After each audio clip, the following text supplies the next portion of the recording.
Hanya dengan iman dan takwa kita mampu menghadapi tantangan kehidupan yang semakin berat. Iman dan takwa bukan hanya menjadi bekal di dunia, tetapi juga menjadi penentu nasib kita di akhirat kelak.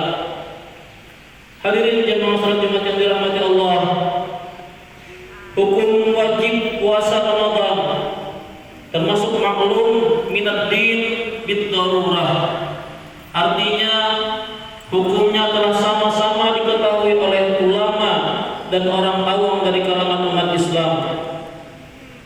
Kewajiban puasa Ramadan telah tetap dengan dalil Al-Quran, hadis, dan ijma' para ulama. Karenanya, barang siapa yang mengingkari kewajiban puasa Ramadan, maka ia telah mendustakan agama dan melepaskan diri dari agama yang mulia ini.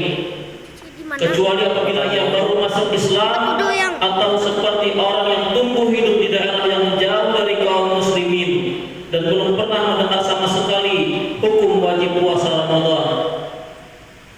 Seseorang yang dipertemukan oleh Allah Subhanahu wa taala dalam bulan Ramadan dan dimudahkan berpuasa Ramadan, hendaklah ia memuji Allah dan bersyukur kepadanya atas nikmat ini, karena puasa adalah ketaatan dan kewajiban yang agung.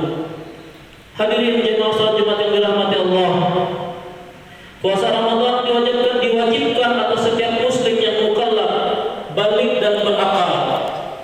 Tidak sah dilakukan oleh seorang perempuan yang haid dan nifas, dan diwajibkan bagi keduanya untuk mengqadha puasa. Boleh bagi para musafir untuk tidak berpuasa Ramadan dengan syarat-syarat tertentu meskipun tidak terasa berat baginya berpuasa. Dibolehkan juga untuk tidak berpuasa bagi orang sakit yang ada harapan sembuh, tapi ia merasa berat berpuasa dengan rasa berat yang tidak tertahankan, dan wajib baginya mengqadha puasa di bulan yang lain. Perempuan hamil dan menyusui yang tidak berpuasa karena mengkhawatirkan janinnya, mengkhawatirkan gugurnya janin, atau khawatir jika puasa maka air susunya berkurang sehingga membahayakan bayi, maka keduanya diwajibkan mengqadha dan membayar fidyah dalam mazhab Syafi'i. Adapun jika keduanya mengkhawatirkan kondisi dirinya, bukan kondisi janin atau bayinya, maka hanya wajib qadha baginya.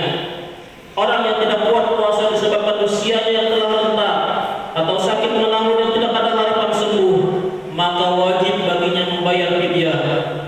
Fidyah adalah ukuran 1 mud kurang lebih 7 ons berat beras, yakni 1 cakupan 2 telapak tangan ukuran sedang dari makanan pokok daerah setempat. Jemaah salat Jumat yang dirahmati Allah, puasa memiliki 2 rukun. Pertama, niat. Tempatnya niat adalah hati.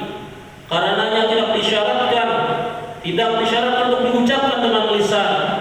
Niat diwajibkan pada setiap hari bulan Ramadan, karena setiap hari adalah ibadah tersendiri, seperti halnya 2 salat yang terpisah di salat dengan salat. Dalam puasa wajib disyaratkan tabyid dan ta'yid dalam niat. Tabyid adalah menjatuhkan niat di malam hari, yaitu waktu antara maghrib dan terbitnya fajar. Sedangkan ta'yin adalah menentukan apakah puasa yang dilakukan adalah puasa Ramadan, puasa nazar, atau puasa kafarat. Barang siapa yang tidak berniat puasa Ramadan di malam hari sampai masuk waktu salat subuh, maka ia tidak boleh makan, minum, dan melakukan seluruh hal yang membatalkan puasa sampai tiba waktu maghrib, dan wajib baginya mengqadhanya. Hal ini dalam mazhab Syafi'i. Hadirin jemaah salat Jumat yang dirahmati Allah, sedangkan dalam mazhab Hanafi, bagi orang yang belum niat puasa Ramadan di malam hari, sah baginya berniat setelah terbitnya fajar dan sebelum pertengahan hari, selama ia belum melakukan hal-hal yang membatalkan puasa seperti makan dan minum. Sementara dalam mazhab Malik, niat puasa Ramadan cukup dilakukan di malam pertama Ramadan untuk 1 bulan seluruhnya.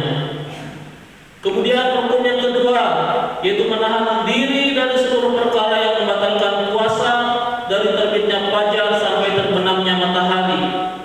Di antara hal yang membatalkan puasa adalah setiap benda yang masuk ke rongga badan melalui lubang yang terbuka Lubang-lubang di badan yang dikategorikan terbuka adalah hidung, mulut, qaul, dubur, dan telinga. Mata tidak termasuk, karenanya tidak batal buat seseorang yang meneteskan cairan di matanya.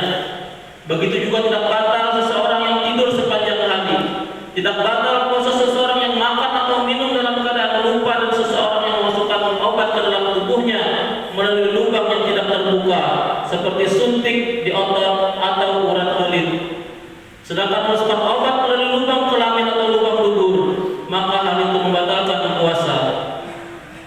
Batal puasa seseorang yang muntah dengan sengaja, yaitu seseorang yang ingin memuntahkan apa yang ada di dalam perutnya dengan memasukkan jarinya atau bulu ke dekat tenggorokannya.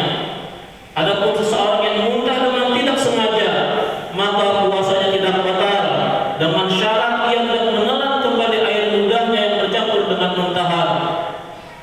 Kemudian tidak batal puasa seseorang yang menelan ludahnya yang murni, tidak bercampur dengan apapun, selama air ludah masih berada di dalam mulutnya.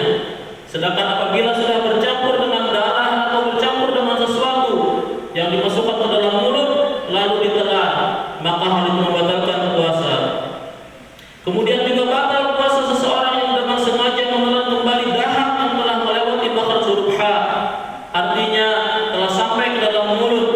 Adapun jika belum melewati makhraj ha, maka ditelan kembali, maka tidak membatalkan puasa. Di antara perkara yang membatalkan puasa lagi adalah riddah atau murtad. Riddah artinya memutus iman dengan ucapan, perbuatan, atau keyakinan. Maka barang siapa yang melakukan salah satu jenis riddah atau murtad, ucapan, perbuatan, atau keyakinan, maka ia telah keluar dari Islam, menjadi sirna seluruh amal kebaikannya dan batal puasanya. Kemudian terakhir, khatib menasihatkan kepada kita semua untuk menuntaskan belajar ilmu agama yang fardu ain seputar puasa kepada guru yang terpercaya, sehingga puasa kita betul-betul berdasarkan ilmu dan sesuai dengan tuntunan syariat. Jangan sampai salah seorang di antara kita termasuk mereka yang disebutkan oleh baginda Nabi sallallahu alaihi wasallam dalam hadisnya, "Rubba shaimin laisa lahu min siyamih illa al-ju', wa rubba qa'imin laisa lahu min qiyamih illa as-sahar." Artinya, betapa banyak orang yang berpuasa, ia tidak mendapatkan apa-apa dari puasanya kecuali rasa lapar. Dan betapa banyak orang yang melakukan qiyamul lail, ia tidak memperoleh apa-apa kecuali bergadang.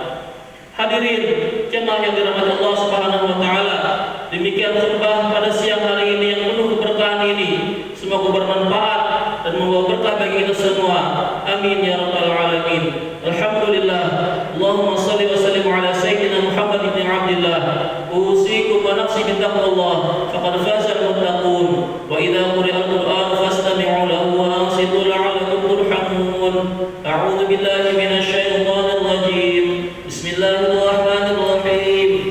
Wal 'ashr innal insana lafi khusr illa alladhina amanu wa 'amilus solihati wa tawasaw bil haqqi wa tawasaw bis sabr.